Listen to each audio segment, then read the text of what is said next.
My name is Aaron Wagner. I'm the Executive Director of Voices of the Children, and I'm going to read to you my favorite book, a book that means a lot to me.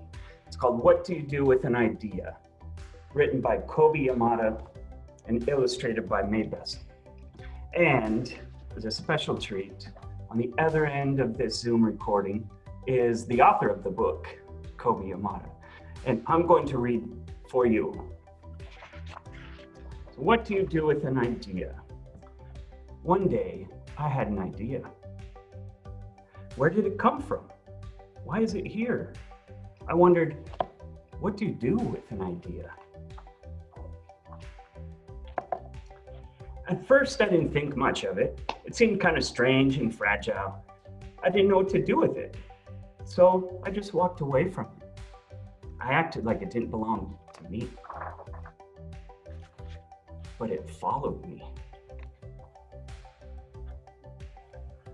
I worried what others would think. What would people say about my idea? I kept it to myself. I hid it away and didn't talk about it. I tried to act like everything was the same as it was before my idea showed up. But there was something magical about my idea. I had to admit, I felt better and happier when it was around. It wanted food, it wanted to play. Actually, it wanted a lot of attention. It grew bigger, and we became friends. I showed it to other people, even though I was afraid of what they would say. I was afraid that if people saw it, they would laugh at it. I was afraid they would think it was silly. And many of them did. They said it was no good. They said it was too weird. They said it was a waste of time and that it would never become anything.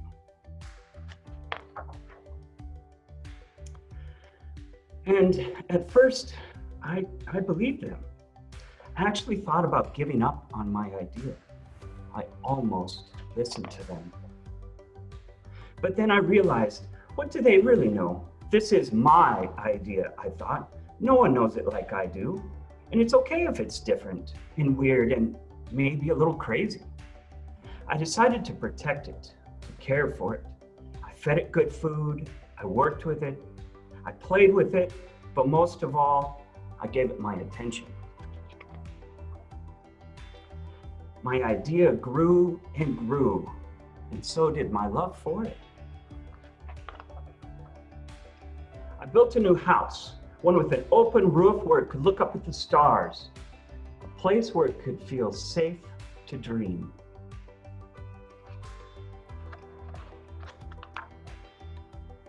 I liked being with my idea. It made me feel more alive, like I could do anything. It encouraged me to think big and then to think bigger. It shared its secrets with me. It showed me how to walk on my hands because it said, it's good to have the ability to see things differently. That's my favorite line in the book. I couldn't imagine my life without it. Then, one day, something amazing happened. My idea changed right before my very eyes. It spread its wings, took flight, and burst into the sky. I don't know how to describe it, but it went from being here to being everywhere. It wasn't just part of me anymore, it was part of everything. And then I realized what you do with an idea. You change the world. Beautiful reading. My wife gave me that book when I graduated from grad school. Oh, really? I told you I taught music for 15 years. And the whole time I was teaching music, there was just something more. I loved teaching. I absolutely adore the kids. I love being with them, and I miss them actually since stopping teaching. But through a series of opportunities or me jumping on opportunities, I came to the point where I decided I'm going to quit teaching. I'm going to go to grad school to figure out how to run a nonprofit. I'm going to start a nonprofit, and I'm going to be out of the country for half the year. And my wife said, "You're right. That's what you should do." So when I graduated grad school, she gave me this book, and I read it and just wept, honestly, because it was validation for my idea and following my passion, following my dream. I still don't even know what that dream really is. That's kind of exciting though, isn't it? Yeah, it's exhilarating. Yeah. So I just wanted, an opportunity to tell you how much that book has meant to me. And it's written for kids, but it's not. It's for everybody, right? Yeah, thank you. That means a lot. You're right. When I wrote the book, I knew it was going to be a picture book, but I knew I wasn't writing a book just for kids, and absolutely for kids, but for kids of all ages. I think we all are a kid inside, and we don't ever stop doubting ourselves. We don't ever stop dreaming and hoping for something more. And so I had a very similar experience to the book itself in writing it. It was my first picture book I'd ever written, and I didn't know if it was any good or not. It was definitely weird. It was definitely different from picture books that were out there. Especially taking such a monotone approach of going from black and white and introducing color. First reviews, I think people didn't understand what it was too. They talked about how kids won't get it, or it's too plain to look at, things like that.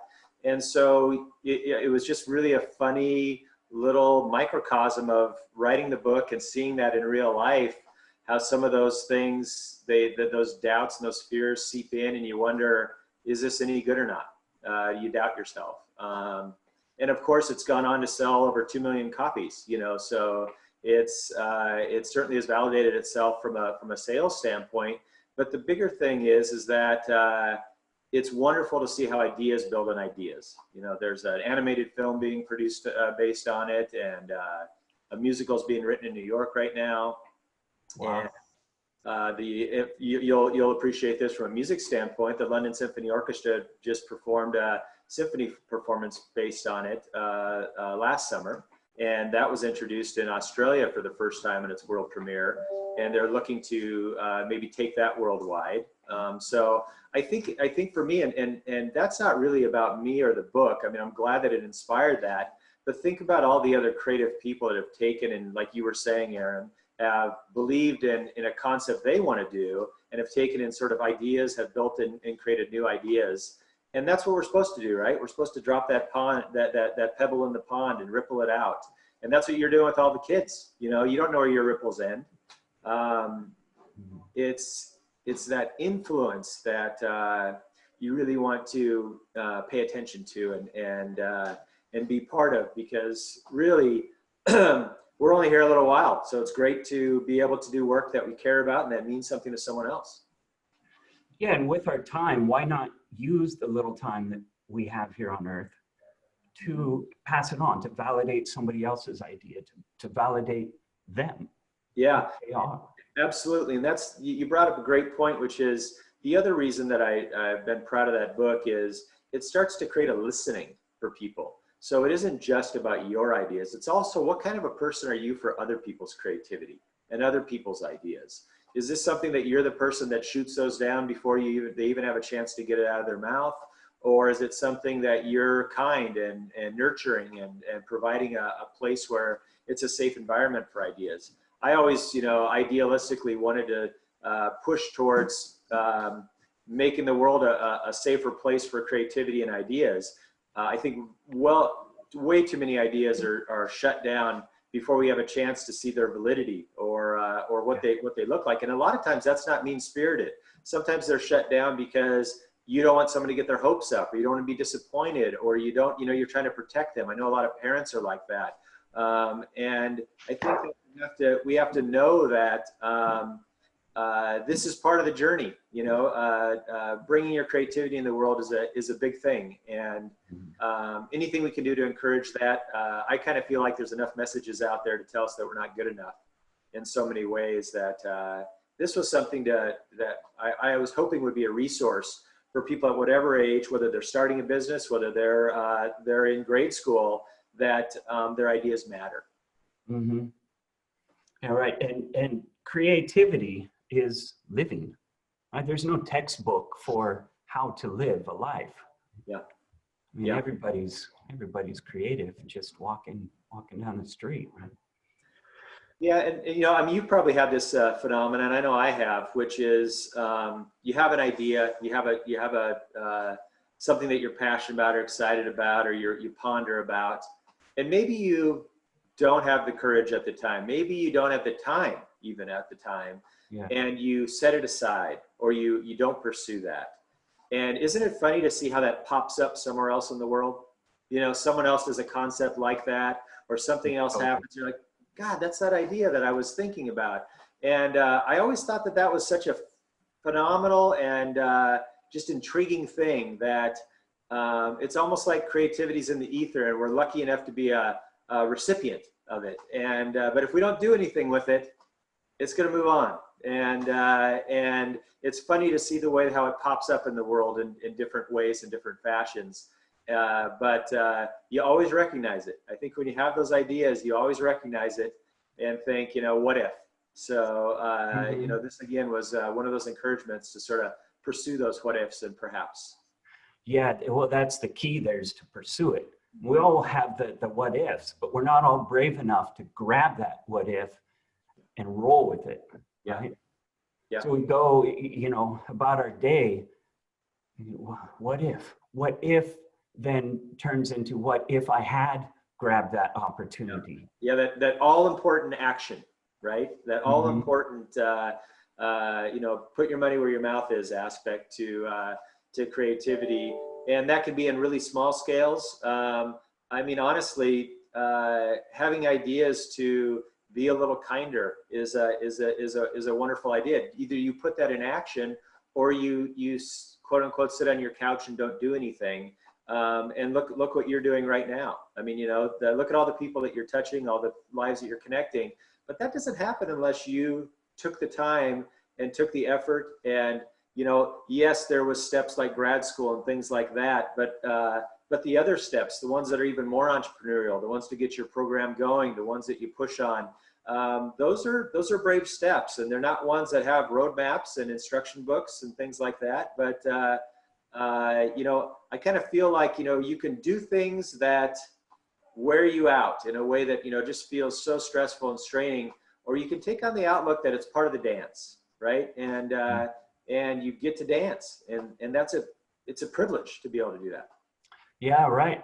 And that ties in with another one of your books, What Do You Do with a Problem? That the whole series, that trilogy, it's almost like a 3-act play in how to live, right?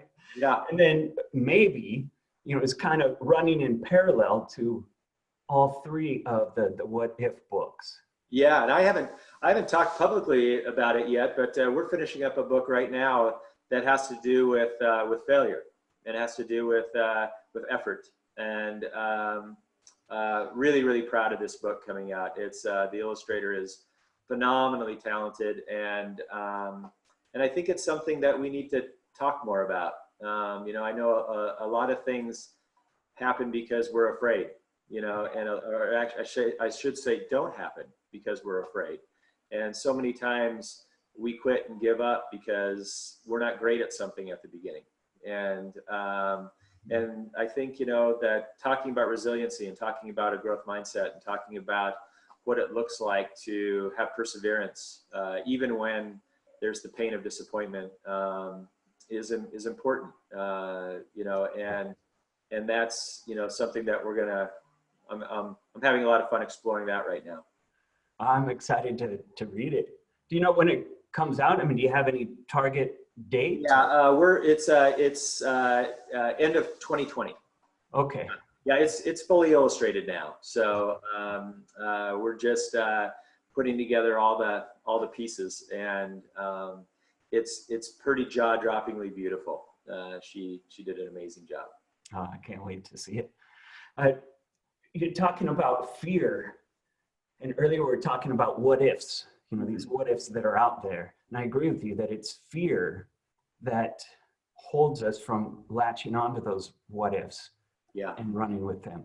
And when I was teaching, Day one in choir, I would make every kid stand by themselves in front of the rest of the class and sing. Mm. And they just had to sing a major scale. I mean, it couldn't have been easier. But the act of standing up on your own, and when you sing, you're essentially, I mean, you're naked. There's nothing to hide behind, right? Yeah. It's you, it's your voice. Yeah. Nobody likes the sound of their voice, right? Nobody. Yeah. It's I a, it's, mean, it's a fear of mine. That sounds scary to me. I mean, I get asked to talk and do things all the time, and I agree, Aaron. I don't think you outgrow it. You work with it. mm-hmm. Yeah, you learn how to compensate for it, and you just go with it. But the kids, I mean, through the years, kids coming into the program knew the expectations, and they'd heard about me, and they knew they were going to have to do that on day one. And every year to have 2 or 3 kids in every class that would just refuse to do it. And my one requirement is, I don't care if you're a good singer, you're welcome here. You don't have to be a good singer. You're not going to start as a good singer. Nobody does. When, like you said, when you first start something, you suck at it. That's just how it is. Yeah. And I honestly think it's disrespectful, even in our own minds, to think we should be good at the beginning, right? Yeah. You think about the hours and hours of practice that somebody put into being even competent at a skill, and it's such a false thing, both for yourself to judge yourself so poorly, you know, at the beginning. But you measure against, we don't measure against something that is beneath our performance level. We measure it against something that is you know, quite proficient, and you're striving for. yeah, and I think that's fine, except for those oh boy, those inner critics and those judges in our own mind. They speak really loudly at those times, and they really help us see that we're not good enough, you know, to be able to do that. And so there is a journey of trying to figure out how you get better. And I can imagine that some of those kids were very afraid of that practice, because they in their minds they should step up there and either be good or not do it at all. Mm-hmm. And it doesn't leave that much room to try, start, and get better. Right. Yeah. And every year, those kids that refused, tell them that's my one requirement, is that you try. And if you don't stand up here and do it, you're not trying. So you don't have to be in choir. You're more than welcome to go, you know, find another class. It's okay. But if you're going to be in here, you're going to do this. And I was adamant about that, because as soon as a kid did, the rest of the choir, everyone knows what that kid's going through right there, right? They have the same sweaty palms. They're shaking. They know what that kid's doing, what that kid's going through. And after they would sing their little bit, and it was rarely any good, honestly. Yeah. But again, it didn't have to be. Wasn't expecting it. Just try. The whole class would erupt in cheers and clapping and encouraging that kid. I'm getting goosebumps thinking about it. It was the coolest day of the school year. That sounds amazing. Yeah. Again, it validated that kid, you know? And then the rest of the year, you had them. And yeah. They were eating out of your palm, because they believed in themselves, and they knew that I believed in them, and their classmates believed in them. That's fantastic. It really is. That is the title of my next book. It's titled Trying. And so it's just kind of beautiful, the story you just shared, because it's a lot of that's the reason for writing it. Back to the validation piece, I think that's the biggest, my biggest takeaway from all of your books, is just being able to read in print, in black and white, somebody sharing the same thoughts that I have. And I know every single person, you know, we're not that unique. No. With these thoughts. Even less that we're not that unique. It's that we have so much in common. You know, we are so interdependent in a beautiful way. You know, that means that we get to have things like community, and we get to have things where we can be the sum of our, you know, is greater than our parts, right? We can do things and collaborate. I think music's a great example. You know, you take one artist and you put them with another artist, it doesn't take that away. It makes it more beautiful what they create together. And so I think you're right, Aaron, that we have so much in common, and that I try to write from a place that was true for me, but I don't know that it's a story about me personally, but I think if it is, it's a story about you and hopefully everybody else as much. And in my way of thinking is that, you know, we have so many messages out there that would be perceived as negative, or things that pull us apart, or things that make us seem that our humanity isn't as stitched together as we would believe. But in my mind, I think that there's so many universal things that we care about, you know, that we all love. We all want health. We all want, you know, connection. We all want relationships. We all want to have our life mean something, you know, while we're here. We want to do some good and contribute. And a lot of times I think that we're not acknowledging just how lonely people feel, and how much fear there is driving so many decisions, that boy, I sure wanted to start with a picture book at a young age, you know, on having some of those concepts with kids that they could grow up with, and hopefully it'd be a reference and a resource for them. But at the same time, I wasn't really just writing that for the kids, and I wasn't really just writing that for the parents. What I was really hoping is that when they experience maybe a book like What Do You Do with an Idea Together, the beauty for me is not the book, the words, the pictures, it's the discussions that come after. It's them talking about those hopes and dreams and ideas and aspirations and self-worth. Those are the things that I think really start to help build character and resiliency, and attitudes and perspectives. And frankly, you know, in my mind, the world needs more of that. We need more of those discussions. We need more of those conversations that talk about those things, because once a person knows they have value, they're unstoppable. Right. Yep, I agree. And I think that's the key to my life. I think that's why I'm here, is to I don't want to say that I add value to somebody's life. I don't do that. I want to help people find the value themselves in their own life. Right? Yeah. You know, but you are adding value, Aaron. And I think that, you know, when we talk about what does it mean to be inspired, or be encouraged, or to have passion, it means that it doesn't wear you down. It actually gives you energy to be working on things that you care about. When you're touched, moved, or inspired, the world looks different, and you interact differently in the world. And frankly, we need more people that are coming alive, right? That are inspired, that are on fire. They inspire others, you know, and that's the way great change happens. That's the great way that wonderful work happens, and the way that we make a difference in the world. And, you know, we have big problems out there, but, you know, if you're looking for a big opportunity, seek out a big problem, right? And so, right. You know, those are the kind of things that you look at. So much is about how we orient to things, our attitude about it, how we look at it. And you know as well as I do, two people can look at something good, or even something that's more challenging, and they see it completely differently.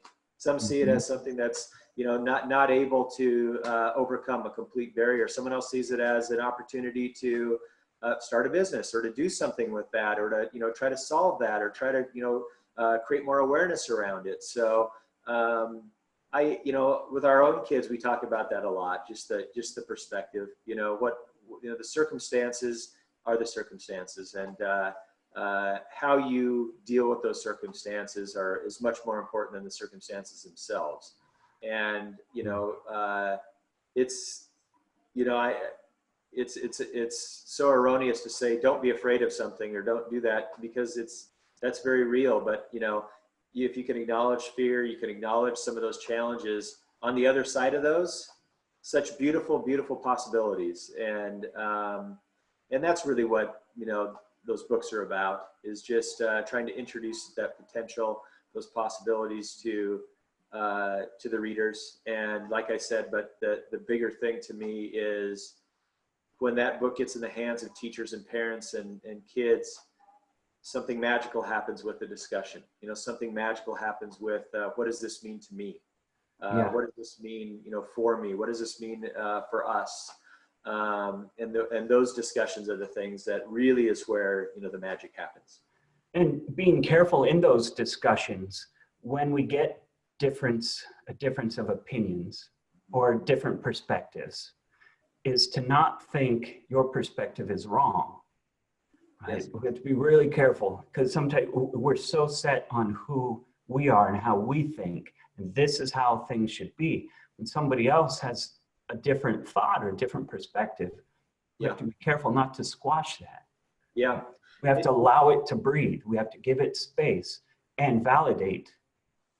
And I think, you know, we've gotten a little too caught up with right and wrong and the way of, you know, getting almost righteous about it. And I think that we need to be able to allow for other people's opinions. You know, we need to understand that none of us know everything, you know, and it's a beautiful thing to have different varying opinions and these things to happen. It's great ways to gain awareness. But again, we usually are doing that because we're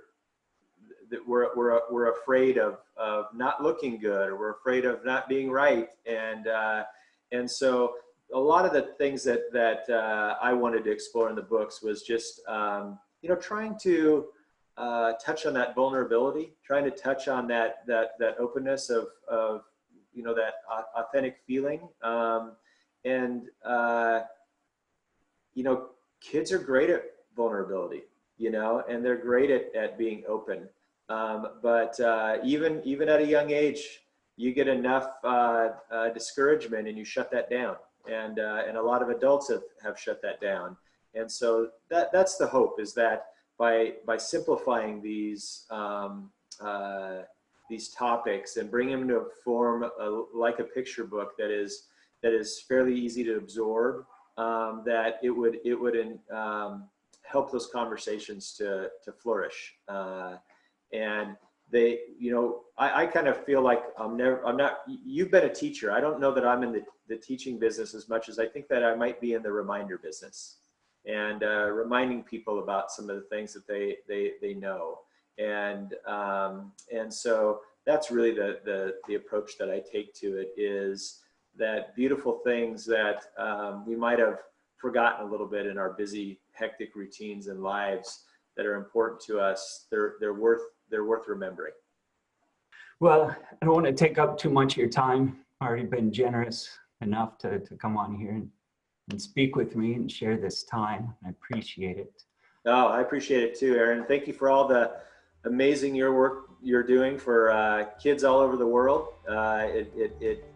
It's going to be more than you know. And any way we can help and support, count us in. Awesome. I appreciate it. Once again, Kobi Yamada, children's book writer, inspirational book writer, president, CEO of Compendium, an all-around good guy. Thanks for being with me. Thank you, Aaron. Pleasure. Take care. Bye-bye. Bye.